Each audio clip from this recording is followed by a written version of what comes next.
Okay, David. So I've already recorded all of the intro for you. So what I'll do is I'll just read the little main opening and then we'll jump into the conversation. Sounds good. Sounds good. I'm so excited to talk to you about this book. Are you ready? Hello and welcome to At the Podium with me, Patrick Huey. At the Podium is a multimedia platform that brings together people from a diverse background of lives, careers, and experiences who all share one thing in common. They have stepped fully into the transformative power of finding and raising their voices to make an impact on the world we live in today. At the Podium holds a space for everyone to share their stories, to be heard, and to bring us inspiration. Today, I'm thrilled to share the podium with David Ambroz. David Ambroz is a national poverty and child welfare expert and advocate. He was recognized by President Barack Obama as an American champion of change. Currently serving as the head of Community Engagement West for Amazon, Ambrose previously led corporate social responsibility for Walt Disney Television and has served as president of the Los Angeles City Planning Commission, as well as a California Child Welfare Council member. After growing up homeless and then in foster care, he graduated from Vassar College and later earned his JD from UCLA School of Law.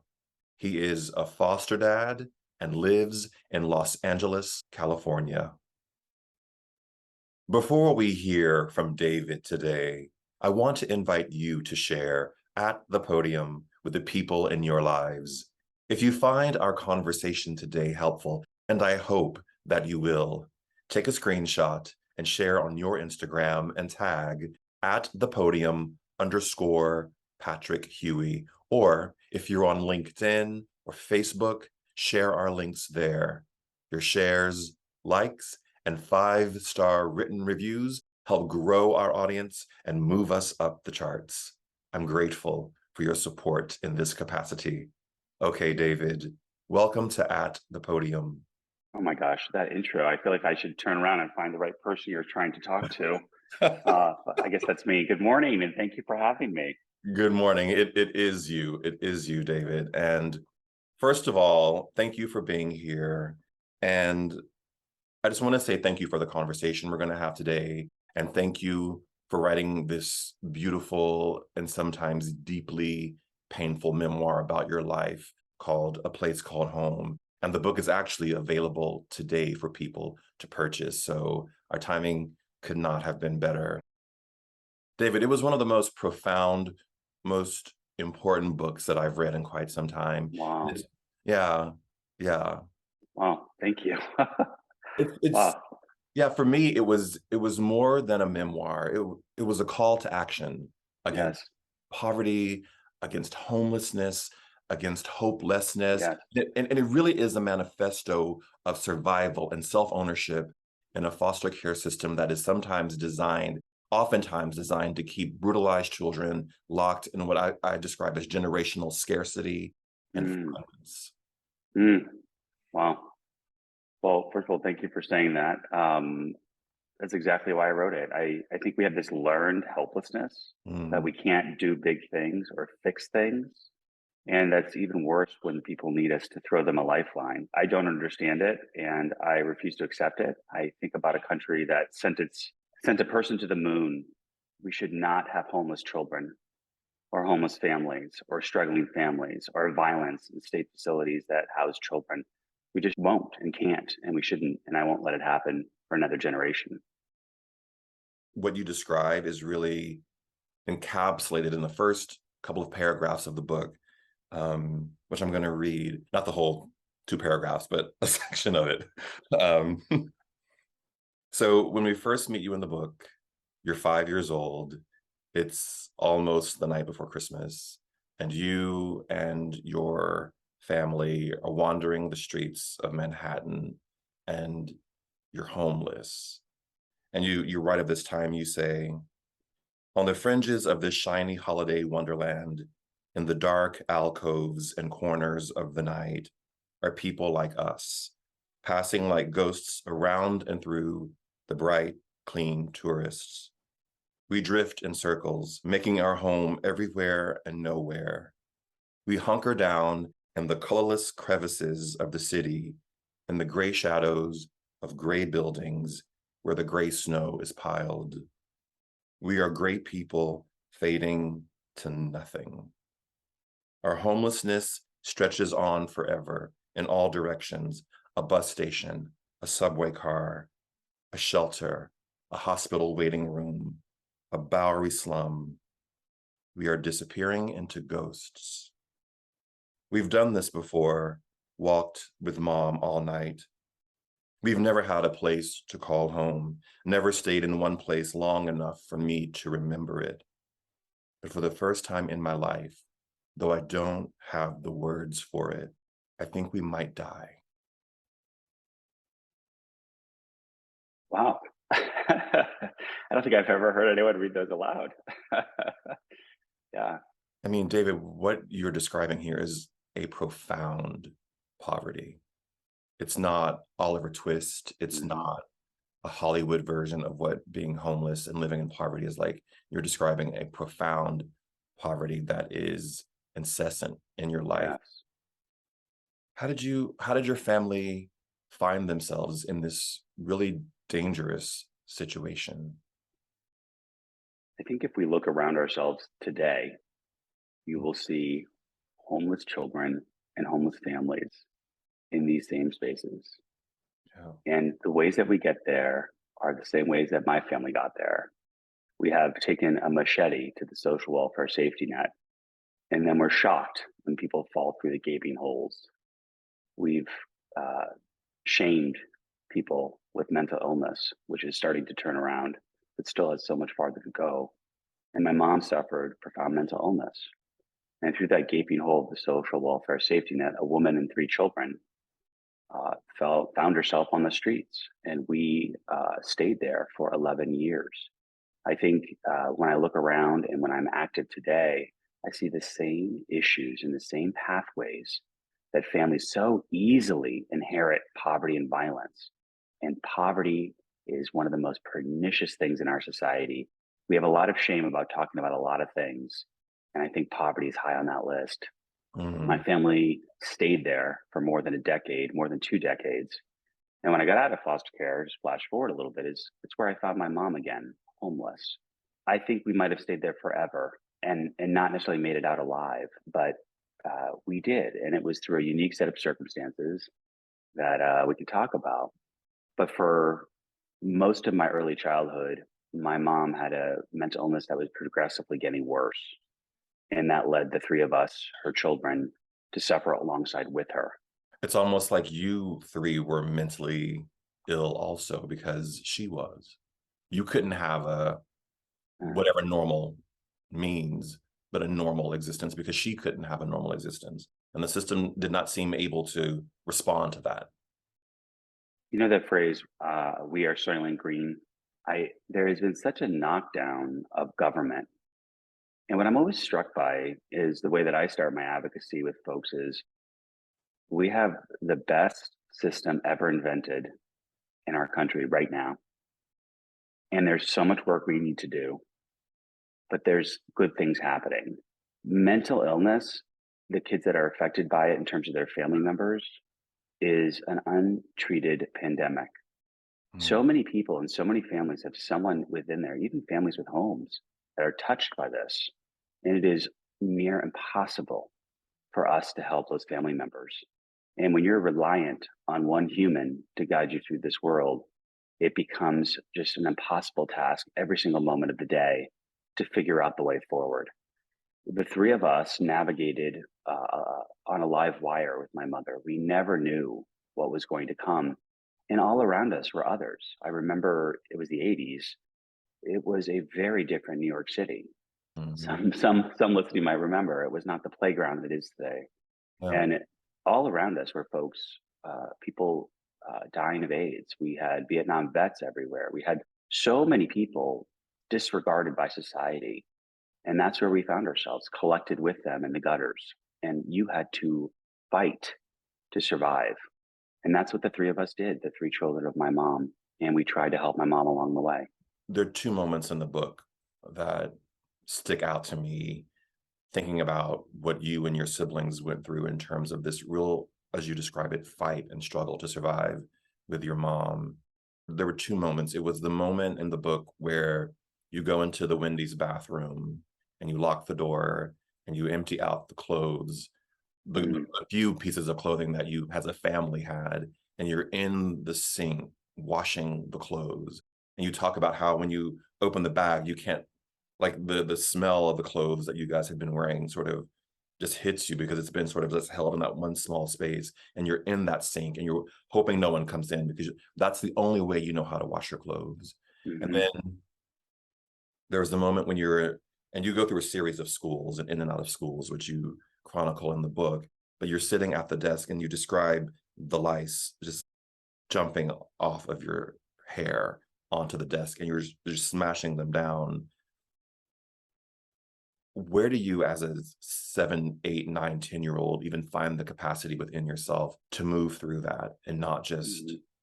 give up hope? Because you never give up hope in the book. I don't know if I would have made it if I gave up hope at any point in my life. It doesn't mean I didn't struggle or get low, but um, the human condition of folks that we stare past and look past and avert our gaze is a shame. It's a moral shame on our country. People in abject poverty that need our help, children, families, hell, men, God help us, need our help. Yeah. And as a child walking around bedraggled and covered in filth, I constantly was reminded how disgusting I was by the looks or the avoidance of people's look at me. I started this book, and one of the things I did was I wrote a list of 10 tips to survive homelessness for a child. And I did that because I kept coming across these moments where I was like, oh, yeah, that's how we did that. That's how we survived. And some of them made it into the book as stories. But doing laundry in public places, I'm sure many of us have seen it. You know, walked in and out of a bathroom at a Greyhound bus station or the airport, waiting area outside the security back in the day. My family lived in these corners. We had to make do.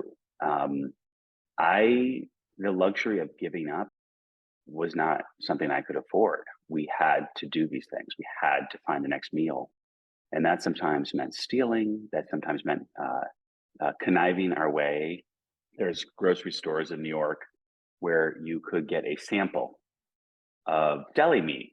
And so we would go to 5 or 6 grocery stores and we're like, oh, can we try a slice of turkey? Many, little slice, a little thicker, maybe a little thicker. And then, I don't think we're going to get that. You had to find ways to survive. And that's what my family did. And for me as a child, that meant that I had to do things that I don't think most children should do.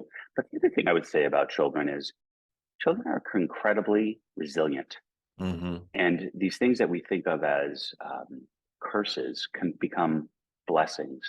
And that many of the skills that I learned have served me into my adulthood. I don't do my laundry in sinks anymore, but I know that I could.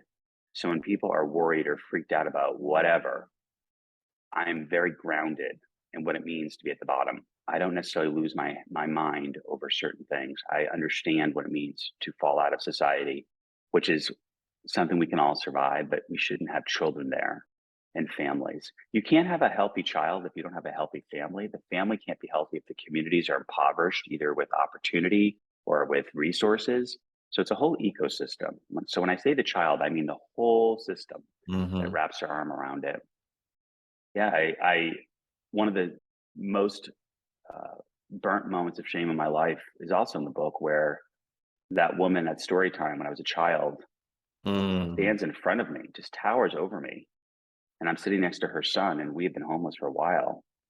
And she yells at me to move away from her child. And I understand. I mean, many people listening would not want me in that moment when I was a child, covered in filth, probably lice, sitting next to your child. Yeah. She could have handled it better. And I just remember being so mortified and embarrassed and hungry and tired and scared. Um, And I think I was 6 or 7. I don't know the exact age. You know, it's interesting because we're having this conversation in the country right now about life, and not Mm. just about the abortion issue, but about Black lives, about all lives, and whose life matters and whose life doesn't matter. And right now we're in a moment where we have a strong preoccupation with the life in the womb. And I think what you just said really highlights that we need to have as much compassion and as much advocacy and agency around the life once it's outside of the womb, particularly for people who, through no fault of their own, have fallen through the cracks of a social safety net that has been fraying for decades, and that it's politically been sacrificed for a bridge in a town or for a trip to the moon or for X, Y, and Z. Yeah. You know what I said about government? We are the government. Mhm. Government is a description of the sandbox that we get to interact with each other in. We have complete agency every year to change what we value and what we support. I am constantly struck by that ability, which is a damn miracle that we get to invent the world we want to live in. And I don't want to live in the world with families that struggle, with children that suffer. And I don't have to. You don't have to. We don't have to. If anyone's been to Los Angeles, there's such a common moment when there's a car accident on the side of the freeway, which causes traffic to snarl. And you have two emotions when that happens. One, you really do hope everyone's okay. And two, you're pissed off that they're slowing down traffic and probably, you know, we're on their phone or something. You're angry. The car accident on the side of the road is the condition of American families and children. And no one is getting out of their car to do anything. We're like, oh, that's so sad. And I'm sure someone's going to do something. We are that someone. And I truly believe we can do that. I ask people constantly when I talk to in public or in other venues to close their eyes and imagine if they had to put their child in foster care or in a shelter. What does that look like? And when your eyes are closed, I can't see your political party color. Mm. Mm-mm. Can't see it. Two of the most important bills on foster care were signed by two very different presidents, President Clinton and President Trump. Children, regardless of how they become children, should be a very big cause for concern for all of us, especially those that without the resources to thrive or survive. And I think we have proven that we can do things, big things, and it's on all of us. You may not be able to save the world, but you can care. And we can talk about some of the ways people can get active. But I remain terribly optimistic about our ability. My life is impossible. And yet here I am sitting with you, talking about a memoir that I published. That's insane. Yeah. And yet here we are. You just mentioned the car accident in LA. I was in LA just last week, and I was driving up La Cienega, driving north on La Cienega. There I am in the shadow of the Beverly Center, and to my left, to the west, is Beverly Hills, and straight Mhm. ahead are the Hollywood Hills, and they're literally homeless encampments just Mhm. scattered throughout there, and no one's paying Yeah, attention. No one's even looking. And it thinking about that in context with your book, it made me sure. understand the invisibility of homelessness. How you, as a child in the book, you guys are in Grand Central. You're trying to get money to buy your mom cigarettes so that she won't beat you, and the passersby just keep moving. No one stops. No one looks. No one says, "Is this little 7-year-old child okay?" And what is that thing within us that makes us drive by the car accident, that makes us see a child clearly in Mhm. extreme circumstances, see hundreds of people living on the streets, Sure. and we don't do anything? Two couple things. I want to unpack that. It's a learned helplessness and it's self-protection. Mhm. It is emotionally overwhelming to begin to think about the condition of those people as you go about your life. Mhm. And it feels overwhelming. It just feels like, what can I do? And so you look away. You open up your social media app and you stroll through beautiful pictures of people that you know, and you soothe oneself. I understand that. I do it too. The other reality is we are making big progress in this issue in Los Angeles. And that's why I think it's important as an advocate. And I always start with the optimism because it's true. We have housed more people in LA in the last 10 years than we did in the previous 30. Mm. We're making progress. We've taxed ourselves to build housing. Constantly, we need to improve. We need to do more. We need to make those dollars work harder, but we're making steps. And if we keep believing that we're not, then we're never going to even start to do the hard work that we need to do. I think it's self-protection. But once you begin to engage with the topic and you realize the largest percentage of the homeless in LA and major American cities are former foster kids, 30 to 40%. We're emancipating, which is the word, what it's called when you leave foster care, kids into homelessness out of the system. More foster kids will go to jail than will go to college. They are the people living in those tents by the Beverly Center. We can do better. And we just need to keep improving, and we need to look at it square on. And if you can't become a savior for that one individual in that tent, that's fine. The question is not what you can't do. The question is, what can you do? And we should talk about that. There's a lot you can do aside from try and save the world. There are options that you have as an individual to have agency, to believe that you can actually contribute to make that situation better. What are those things? It's going to be really dependent on the individual. So my website, davidambroz.com, it links to one of my activist pages. There's a column called Activism. Mm. And I created this nonprofit called Foster More. And the idea was, how do we get everybody to contribute to the solution? First of all, we have to stop making foster care and adoption so darn dark. Yeah. Sounds so depressing. So much like breast cancer 30 years ago, from then to today, I wanted to take foster care away from the racism, classism, sexism, into a place of hope and optimism. But the other key part of Foster More was, what if you can't foster? It just feels like you can't do anything. That's not true. And so I created what I call a buffet of engagement. When you go to a buffet, you don't have to take every item there. You may just want one piece of broccoli and all of the chicken tenders. I completely respect that. I'm with you. But you can still take a piece of the broccoli. So if you go to the site, there's all different options in your local community you can link to. One national campaign that I'm operating right now is called Donate Your Small Talk. What? Donate Your Small Talk is a very simple idea. Everyone kept telling me, well, I can't, and they would insert. Everyone can donate their small talk. When you ask somebody how their weekend was, how are their kids, what did you do over the holiday, no one actually cares. It's just verbal filler. What if we took those words, those 30 seconds of words, and said, hey, did you know Marilyn Monroe was a foster kid? Hey, did you know Steve Jobs was adopted out of foster care? Isn't that wild? Mm-hmm. Fun facts. Willie Nelson. So we try to create fun facts that folks could share with each other. And some are serious. 700 kids enter the system every day. So you can donate your small talk. And then the ladder and the buffet goes up. So all of us can do something. And that's what we try to create as an opportunity in the community. I hope a large number of people do foster, but don't feel like it's all or nothing. There are middle steps that you can take. It's as simple sometimes as your words.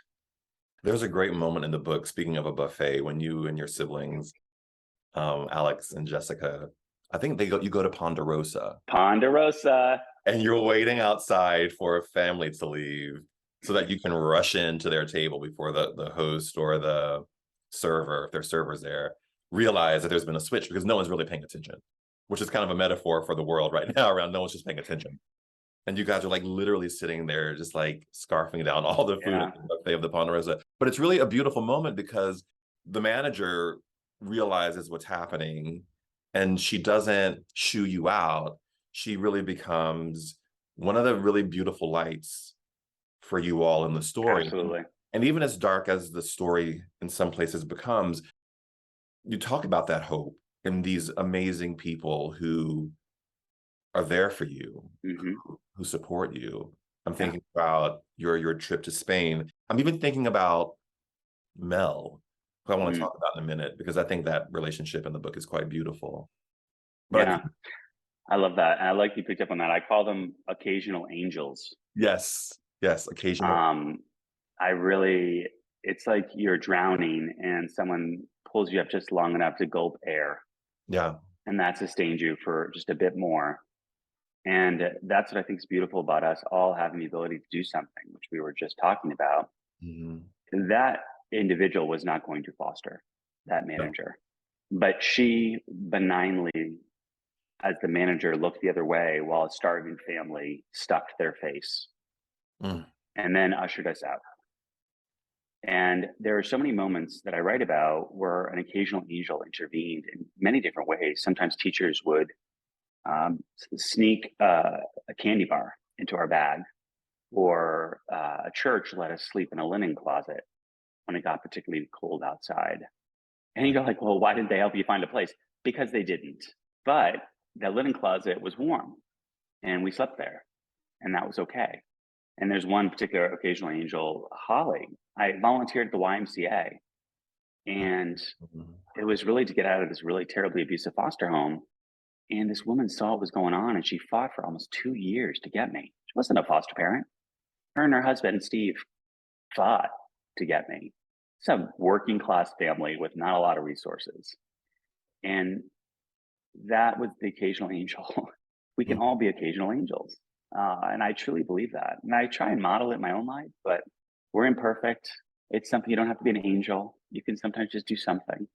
But yeah, I remember that Ponderosa very well. Mm. If folks haven't been to Ponderosa, I encourage, it's not a commercial for Ponderosa. I don't even know if they're around anymore.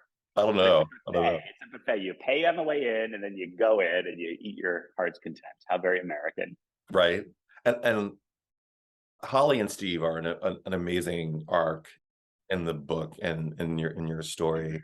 Um, but I do want to talk about your mother, because I think she's a very controversial figure in the book.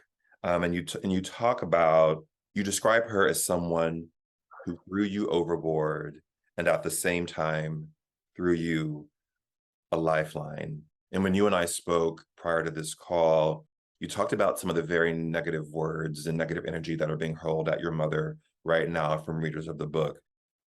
Were you, as a writer and a son, prepared for the amount of anger that was going to be expressed towards your mother as you were writing this book? There's so many characters in this book that deserve our condemnation. Mm-hmm. My mother is not one of them. Mm-hmm. Um, I love my mother. I care for my mother today. My mom, if she had cancer, would be beloved by us. We would champion her and rally for her and try and encourage her to get through it, Mary. My mom is sick. And while I don't love the life that we had or the things that she did, and I see them square on, my mom is sick. And I have, maybe it's a coping mechanism, but it's also something I intellectually understand. How do you condemn someone for being sick? My Mm-hmm. mom has been in a prison for almost 80 years, and it's a prison of fear and delusion. She's never let out. There's no time when she gets to relieve the pressure she's under. And thankfully, we've started to take this seriously in this country, and we're having a conversation around mental illness. But what I hope people walk away from is not that I would ever want my mother hurt or in any way yelled at. What I want is for you to look at the mirror and ask yourself, what can I do to help somebody like David? Mm-hmm. What can I do in my community? What's going on in mental health in my area? Save that energy and channel it into do something. I I knew that people would have strong reactions to my mom because the stories that I share. I understand it. Believe me, I'm in my early middle age, I'll say, and I've had to learn to come to this place where I'm at. But I hope people, instead of pointing fingers and yelling, ask themselves in the mirror and point that finger and say, what have I done to help people like this boy in this book? Um, I have this image, and it's always been with me. I don't know my mother, in that I don't know who she would have been. And I've always prayed that I could have a conversation with my mom for an hour, just this person that's underneath all that. And I've always thought about like this image, and it's a little ethereal, but it's really the image I have, which is like like the hand of God or the universe, whatever your beliefs, just like on that my mom's head. And through that touch, she's able to just have some relief. And I get to talk to this person that's in there that I know is in there that I glimpse. And I share those stories in the Mhm. book. I glimpse who she would have been without this illness. And I just want to talk to her. I want to learn about her. I want to ask her questions and just tell her about myself and be with my mother. I love my mom. I've been caring for her for my entire adult life. And I hope people will come to love her as much as I do, as hard as it is to love. Love, as I've learned, including self love, is a discipline. You must practice it, much like yoga, in order to maximize your flexibility. You have to be able to practice it. And my mom is my hardest practice and Mhm. makes me, I think, the person that I am. You never curse her in the book. Despite all that happens between the two of you, you never curse her. There's an interesting thing that happens in the book. You say that you've been taking care of your mother your whole adult life, and you really have been taking care of her your whole life, because there is a real arc in the book that you, even in that first scene of the book when you are wandering the streets of Manhattan, you're the one who's sort of guiding the conversation, not Jessica, not Alex, not your mother, but you're the one who's somehow driving through the fog and the haze of her mental illness to try to get to that place where you guys finally end up. But you've always been doing that your whole life. And I didn't really have a conception of you as a child in the book until the moment, which which is probably one of the few times in the book where I actually broke down and wept, was when you had called all these different agencies and services, and you read, well, you couldn't call because we didn't have cell phones back then, but you had somehow, through your school, alerted the agencies to what was really happening within the home. And they finally show up, and Mel comes into the house, and she finds you. I think you're just like in your underwear. You're hiding in your sister's room by a lazy boy that you guys had found on the street and brought into the house. And the way you write it, David, the way you describe it, made me realize two things. It made me realize the trapped nature of the life that you were living. It encapsulated the violence you had been living with. And for the first time in the book, I was like, he's a child. He's literally 12. And there was something about that moment when she comes through the door, when Mel comes through the door to find you and take you out. And we think, thank God she's finally there, but they drop you into another place of hell at the juvenile detention center. But I just thought, Mm, how do you find a way to forgive the mother who put you in that situation, understanding all of the circumstances of her life and yeah, the prison that she is in, and have you been able to really forgive her? I absolutely have. And no matter what punishment we might mete out, she's experienced something much worse. Yeah. I don't know. I hope everyone listens to this podcast learns a little bit more about mental health. But my mom, and I'm not going to share her diagnosis, but my mom is in a prison.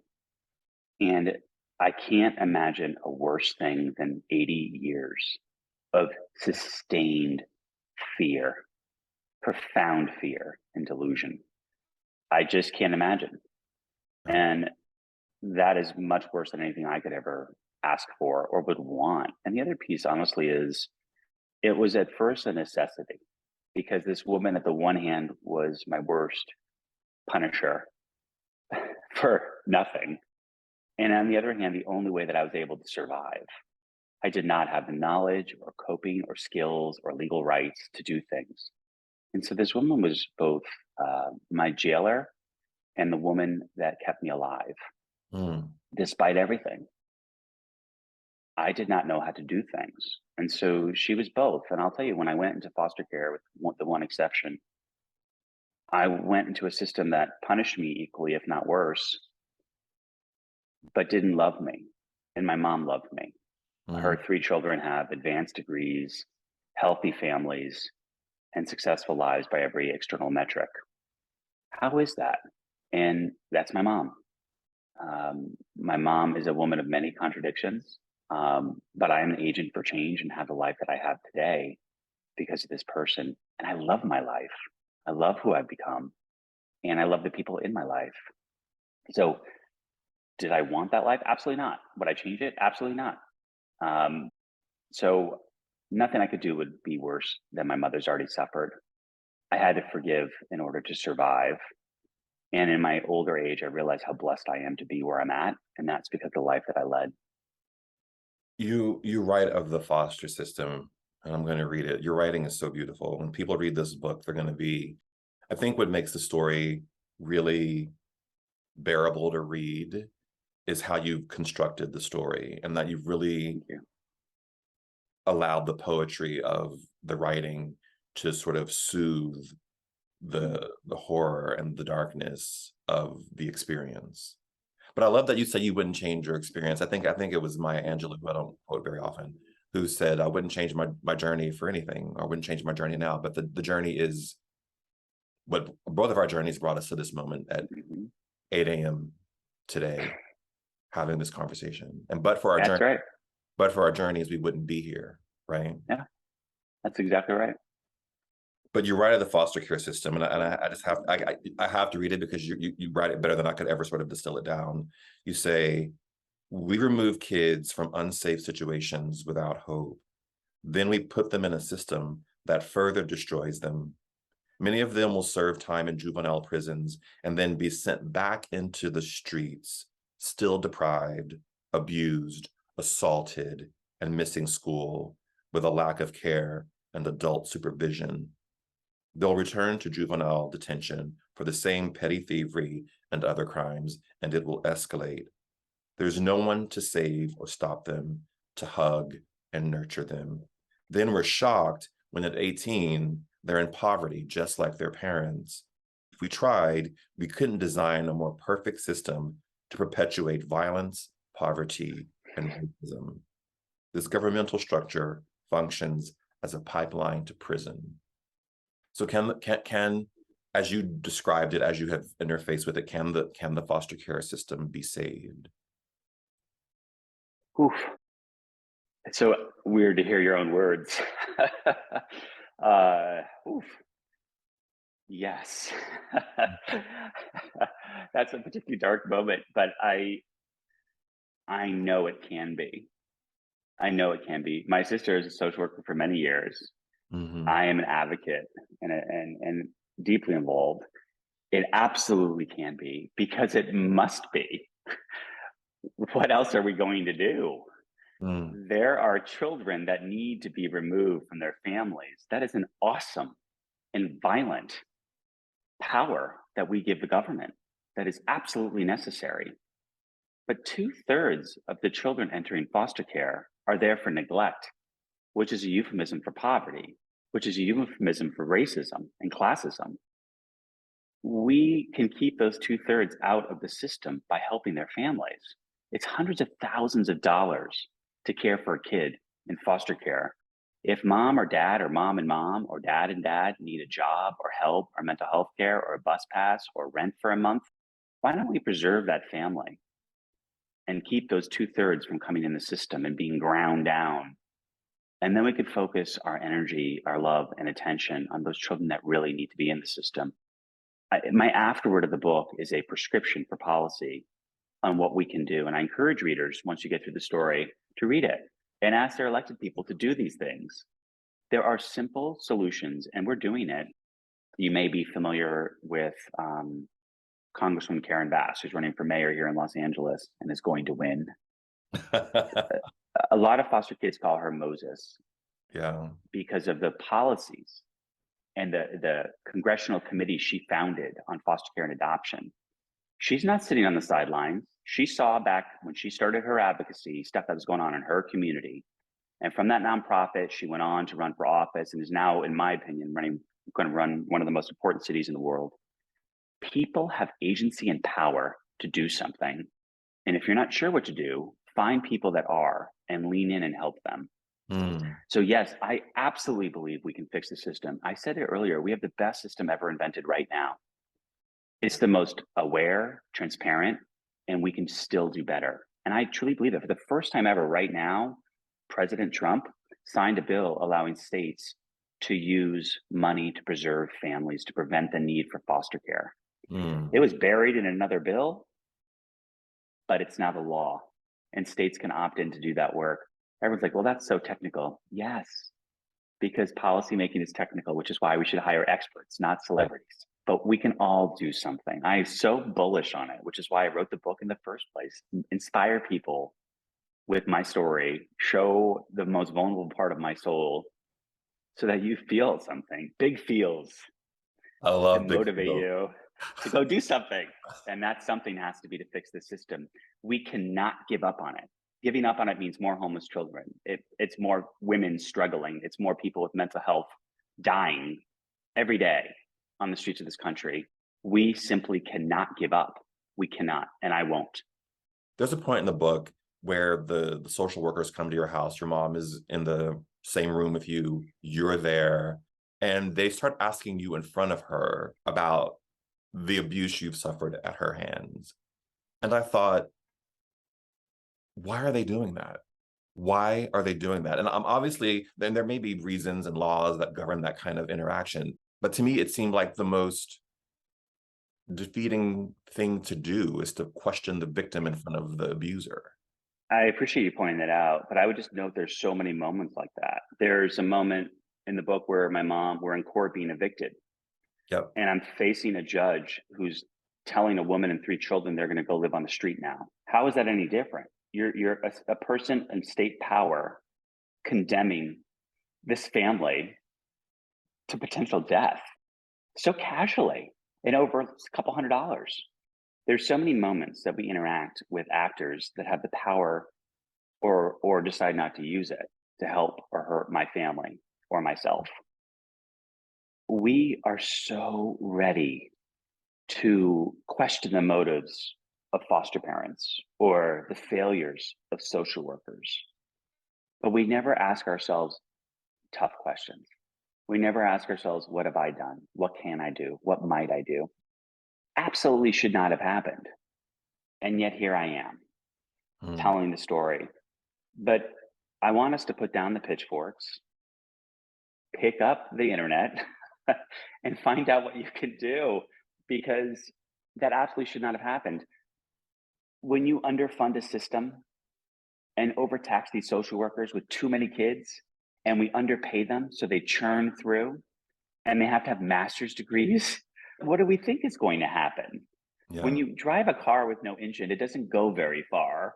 You're not shocked by that fact, but we have murdered this system, and then we're shocked when people who are doing their damnedest to get through the day to do their jobs fail at it. And then we create more laws and policy that make their lives a living hell. We can do better. Why don't we fully fund the system to support social workers so that they know and can have enough time in their day to separate us before they do an inquisition of the child that's reported abuse in front of the abuser? Of course, that doesn't make any sense. I have no idea why that happened. I'm certain it was not what they were supposed to do. But I also looked at this human who's sitting across who probably had 50 visits to do that week. Yeah. Can you imagine the emotional toll? She's just trying to get through her day. And she took a shortcut that was very dangerous. I don't condemn her. I don't like it. But what do we expect as a society? We can support that social worker. I've always thought about this. Like my sister, I asked her one time, like, what's social work like? And she's like, paperwork. I'm like, what do you mean? She goes, I don't do social work. I do paperwork. Every Mm. time there's a lawsuit, I have another form I have to fill out. And I just thought that was such a profound thing to say. She said, I have this number of kids on my case, but when I go into a home to look, every kid in that home is my responsibility. So you think I have 15, 20 kids? I have 40, Yeah. because I have to look at every single kid's well-being. And so when we have these people in the system that are acting a certain way, we should condemn that. But then we should ask the harder question is, how did that symptom come from what illness? And the illness is we've underfunded our systems. How are Alex and Jessica? Everyone's happy and healthy. And my brother my brother, when we left foster care, joined the military and served overseas, and that was really hard, as you might imagine, the last 20 years we've had, and then went into banking. My sister went to graduate school out here and became a social worker and was a social worker for many years. Is now in the school system doing similar work. And we're completely connected. We talk all the time. We're mostly focused on the kind of small things, small joys, small challenges of the day. Like all of us, when we talk to our family, are like, I was texting with my sister before this, and I said, "What are you excited about today?" That's what I texted her, and she said, "My boys," and I went back, "Wah wah," because she truly is. And she goes, "What about you?" And I said, that I don't have to share my pot of coffee anymore. So I have a full pot of coffee for myself. What a place for the kids that you read about to be in. That my sister is happy about her boys and going to work and living her life. And I am like thrilled to be talking to you with my 22 ounces of coffee. Don't tell anyone. It's a joy. I love them so much. And I'm so lucky that they're in my life. They're my left and my right. And I think about all of us would not be where we are without each other, which is something that we don't really talk about in the book, which is the preservation of sibling sets. Oh, They separate them, not because they want to, but because it's hard to find homes that'll take that many children. And we were separated. And that was for many reasons, but well, brutal. but I'll tell you again in the book, your character, and I don't mean I mean your internal character shines through. Yeah. Even when Alex and Jessica voted for themselves and got out of that home Yeah. and left you behind, you were still able to, in the moment of being a 13, 12-year-old person, you understood why they did that. And you were even in that moment able to forgive them for leaving you there with those people who you were with. Absolutely. Any one of these assaults on my humanity could have defeated me. And if you live in them, you become the hundreds of siblings that I had in foster care. I don't even remember all their names, hundreds. They got stuck. And whatever indignity or violence or deprivation was thrust on them as children. Any single one of these things that I talk about in the book could have defeated me. And I had to learn to not let it. I had to learn to trim my sails and move through the hurricane. And there's different ways that I did that. I perhaps am too forgiving, but it makes me the hopeful, pragmatic optimist that I am today to believe that we can do better. I dedicate the book to my mom and my brother and sister. And about my mom, I say in the first pages, there's three things I want to talk about in the first couple of pages. One is to my mother, who taught me to forgive and to do one impossible thing at a time, which is what you're talking about. Because forgiveness is so hard and it's not one and done. And the other, if you didn't know, there's a Latin, illegitimi non cabarendum, which is the words, I forgot what the page is called in a book. That means don't let the bastards grind you down in Latin. And that has been my life's motto my whole life. And bastards sometimes are not people, but circumstances. And I refuse. I will not become numb. I will not become a pessimist. I will continue to believe that we can make the world a better place. People in my life that I love are imperfect, as am I, but we can all strive to be better towards each other, the planet, and perfect strangers. What do you keep? What's still with you from that time in your life that you write about? Oh my gosh, it's such a good question. I'll give you an analogy that I've had to, or metaphor. You'll tell me I can't remember which it is. I early on, and really the moment when I went into that first juvenile group home was very violent, and in many ways. And I remember that story I tell in the book. That is the last time I cried, when I was 12 years old until I was 37. I felt so strongly that if I showed any more weakness, it would get me killed. And I don't mean that euphemistically. I really thought me being the weakling would set me out in this jail-like facility for something that could kill me. And I had just come from a situation where I nearly died at the hands of my mother. Death was a real thing. And I thought, oh my God, they're going to kill me. So I put that all out, snuffed it all out, and I started taking all the assaults, and I mean that in every sense of the word, and I would put them in clear plastic bins, and I would label the bin, and then I would put it in my Dewey Decimal System card catalog because I never denied what was going on, and I knew what was going on, but I didn't have to feel what was going on. Mm. And that worked for 20 plus years. And then in my late 30s, my shelf broke and all of those boxes came tumbling down. And my coping mechanism no longer existed to put things on the shelf. I had to learn a different way. And the book is part of that process to share my story, to say, hey, these things really happen. This is how I feel about them. And I cry now too all the time. I mean, which is shocking. I've gone from 0 to 60 in no time at all. Hmm. And I'm no longer numb. I live to the full. I have the full range of life experiences, and I sense them, and I share that with people, and I'm able to bond more deeply. What do I take from that? Everything and nothing. Otherwise, I lose my mind.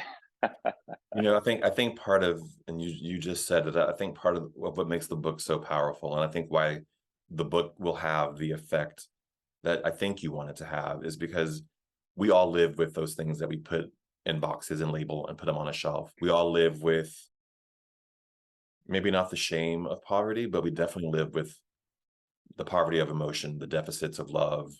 We all live with that, the shames that we've experienced. And the book requires that we acknowledge it and we try to move through it. I don't know Mhm. if that was your intent. Absolutely. It's to move people from that place of empathy and pity or sadness, which you should have all those feelings, to action, to action. The beautiful thing about our world that I love every day is we are creating the world we live in. I think about that moment you referenced earlier, which we kind of went through quickly, but when I don't know the age because I don't have a photo album. I didn't graduate school that year. I have no idea how old I was, somewhere between 4 and 7. And I was begging on Grand Central on the concourse. And up ahead of me, 4 feet ahead of me, the men, because it was mostly men Yeah. in the early 80s, opened up because I was filthy and I smelled, I was disgusting. And I had this moment at that right then. I was like, I need to raise money. I need to get money because my mom is just going to need it to get cigarettes. But also, I thought to myself, my God, we're not part of this world. And today I would say for all the listeners that I felt like I was unplugged from the matrix. Mm. And it has always stayed with me that this thing we operate in is a collective delusion called society and reality. We get to program that reality. And we choose to have a reality at the moment with these problems, but we can choose a different reality. And the way that manifests in each of our individual lives is going to be up to you. Some people may be able to do a lot or little today, tomorrow, but all of us can do something. And I strongly believe in the agency of the individual, the power of each of us to do that something, even if it's just to care enough to learn a little bit and talk about the issues instead of the latest, most interesting cat video, of which I love too. What in your life has been the biggest leap of faith that you've had to make? Hmm. Wow. Oh, gosh. We could talk about putting myself into foster care, which I did, which was uninformed. When I left foster care, I sort of committed fraud on a grant application, on an exchange program, and I moved to Spain at 17 after committing fraud on the court as well by lying about who my father was. I mean, it's, oh my gosh. I mean, I hope no one in the government or police are listening to this or read the book, Life of Crime, it should have been called. Um, that that is certainly one of the biggest leaps of faith that I've ever done. But there's all these moments in our lives when we make these decisions. I mean, jumping back into foster care when May wanted me to go back downstairs and not go to school. That was her Yeah. punishment. And I remember, they talk about touching the third rail of politics, right? Like Social Security, And for listeners not from New York City, when you touch the third rail in the city of the subways, you get electrocuted. That's why it's called that. I felt like I touched the third rail of the universe in that moment. Like I connected to meaning and self power. When I turned around, I'm like, hell no, I am done. And I'll tell you, after that moment, no one ever hit me again. I walked out that door of that foster home and I told her to go, and I walked to school and I said, I'm not going back there. And that was one of the most abusive foster homes I was ever in. That moment of taking agency and realizing that I was my own jailkeeper and I could live differently was this profound leap of faith. Profound. But I honestly believe that they don't have to be that dramatic. They don't have to be that dramatic. Taking the risk to write this book, I have to tell you, I haven't shared these stories even with my siblings. I had to well arm them to read this book. And that was incredible. I mean, they didn't know some of these stories because we weren't together. A huge leap of faith for me in the belief of the common decency of everyone that we are going to read this and we're not going to stand for it. And we're going to make sure that kids today have a better outcome and a better experience and a little bit less of a abrasive path to get here. David, this season of the show, which you're the first episode of, by the way. Setting the tone. Setting the tone. You set a really high bar, my friend. I'm curious about the voice and people who have found their voice. I feel like you have found your voice. That may or may not be your perception of it. But I ask you, have you found your voice? And if you have, what do you want to say with this huge platform that you have and that you are building? Wow.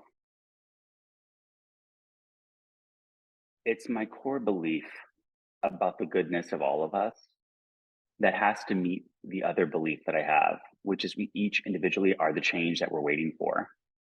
And the marriage of those two things is so powerful. It's unstoppable.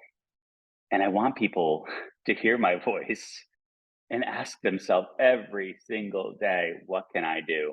And it doesn't mean you have to solve the hardest problems, but what can you do? I'm constantly struck in Los Angeles when people complain about homelessness. And two things bother me when they say clean it up, because I once was that it. The other thing is the lack of understanding of who has the budget, power, and authority to deal with homelessness. They're screaming at the mayor, and the mayor doesn't have the authority. It's the county supervisors. We have to become sophisticated consumers of our government, not just rant, but spend the time and energy. If you can figure out an iPhone or a Samsung Galaxy, you can figure out how to log into a school board meeting and ask tough questions. I want us to believe in the agency of us to work together to do big things. And that is only individually if we each contribute something to that part. It's those two things. I want to inspire us as individuals to move from empathy to action. It's kind of my phrase for a reason, because I think a lot of us are good people. It needs to be married with that other part of the equation, which is, what can I do? Go find out. I'll help. David, thank you so much for your time today. And I'm so honored that you sat down with me to talk about this book. I'm so grateful to you for surviving. Thank you. And I loved your intro. I am a fan, and thank you for the conversation. I hope everyone today does ask himself, what can they do besides download the podcast and become a super fan and share it with others? Read the book, go to the website, find out, ask the question, get involved. Read the book. It's available today. And to those of you who are watching or listening, remember, we all have a voice, so use yours wisely. Bye, everyone. Thank you, David.